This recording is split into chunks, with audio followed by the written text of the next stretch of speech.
The scene shifts to the holy land of Mary Joaz, where one of the elders says, "The man they call Sabo seems to have a checkered fate. How else can you account for him constantly being surrounded by those who bear the letter D?" Another elder says, "I was hoping we would be able to address the egghead issue now, but it seems that dealing with this complication will have to take priority." Emu calls through a transponder snail, and the elder says, "Yes, great Emu." Emu orders, "The time has come to put Vegapunk's invention to the test. Use the mother flame." One of the elders remarks, "It is true we haven't had the chance to try it out before now, so there is no way to ascertain its effectiveness yet." Another elder suggests, "Depending on how well this experiment goes, Egghead may reconsider its response." The other elder adds, "I think a forest area would be a more suitable testing ground than a sea-based target." Emu interrupts and orders, "Lulusia Kingdom." The elder notes, "Quite a lot of people live there." Emu replies, "That is of no consequence." The elder acknowledges, "Understood. The world moves at the will of the Creator." Another elder asks, "What is the reason for Lulusia's selection?" Emu responds, "It's close proximity." Then we are introduced briefly to every elder. The first elder, St. J. Garcia Saturn, who is the defense science warrior god, says, "I will make the necessary preparations. I humbly request your patience in the meantime." The second elder, St. Marcus Mars, who is the environmental warrior god, says, "Lulusia's citizens have shown sparks of rebellion recently." The third elder, Topman Valkyrie, who is the justice warrior god, says, "We may be able to make an example out of them." The fourth elder, Ethan Baron Phi Nusjuro, who is the finance warrior god, says, "If we could use the power for real one day." The fifth elder, Shepherd Jupiter, who is the agriculture warrior god, says, "We could instantly snuff out any protracted conflict." Emu says, "One more thing, retrieve Vivi." One of the elders says, "As you wish." The scene shifts to the present, and Sabo, who is explaining, says, "Meanwhile, between the disbanding of the 7 warlords and the uprising in government-affiliated nations, the Navy has their hands full. Their military power has already gone in a new direction. However, the second we docked at Lulusia, the people arrested King Seki and Princess Kamani. They were just waiting to ambush the royals. Since I was a stowaway, they welcomed me with open arms. That's when I saw the papers and found out that they pinned King Cobra's murder on me." Dragon looks serious, and Sabo continues, "Unsurprisingly, the people there considered me a hero.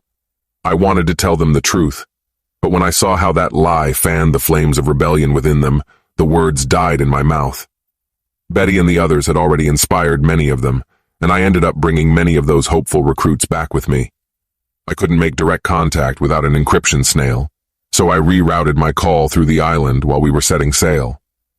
I knew the government would intercept the signal, but doing it like that was sure to fool them into thinking I was still on Lulusia.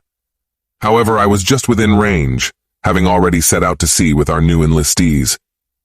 Ivan says, "So the annihilation of Lulusia really did happen during that call?" Sabo replies, "Yeah, everyone on board was hysterical. A lot of them had family on the island. They saw their country obliterated right in front of their eyes." Dragon rages as he says, "Despicable! How in the world did they do it?" Sabo continues, "An enormous shadow seemed to engulf the sky above us, and the next moment, everything was gone." Dragon is shocked as he hears the words, "an enormous shadow." Sabo continues, "There's no way it was caused by a living thing or some natural disaster. Something pitch black was flying above the clouds." Ivan says, "Sabo, earlier you said they used the name Emu, right? This may be a little out there, but when the world we know today was created 800 years ago, one of the first 20 sovereigns was Saint Emu of House Nerona. Now look at this." Sabo looks confused, and Ivan continues, "Since we know an ability granting eternal youth is said to exist, that must mean someone has used it before, right?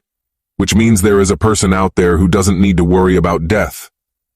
Sabo says, "So you think the one I saw is—" Ivan continues, "It could be a coincidence. Maybe they just share the same name. But could anyone else but a founder command the 5 elder planets, the highest of world nobles?"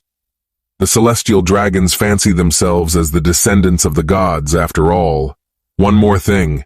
Assuming the object you saw above the clouds was a weapon made by the government, then the only one capable of creating such a thing could be Vegapunk. Dragon says, "Hold it, Ivan. Vegapunk would never intentionally design a dedicated killing machine." Ivan says, "So what if it was an ancient weapon? Assuming Emu has been living since ancient times, there is a connection." Dragon says, "Robin told us that the ancient weapons do, in fact, exist. But if this person had such a weapon, why wait till now to use it?" The scene shifts to the present day at the Holy Land of Marie-Joise, and the narrator says, "A celestial dragon has just been sentenced to death. However, this information will never be reported to the outside world. The judge was the former king of the land known as God Valley. He currently serves as the supreme commander of God's Knights. His name is Saint Garling Figurland. This man he sentenced to execution, none other than the one who chose to defend the fishman, Saint Don Quixote Miosgard. The God's Knight leader says, anyone who protects scum is lower than the scum they protect." And the chapter ends. After putting in so much effort, I deserve your support in the form of subscribing to the channel.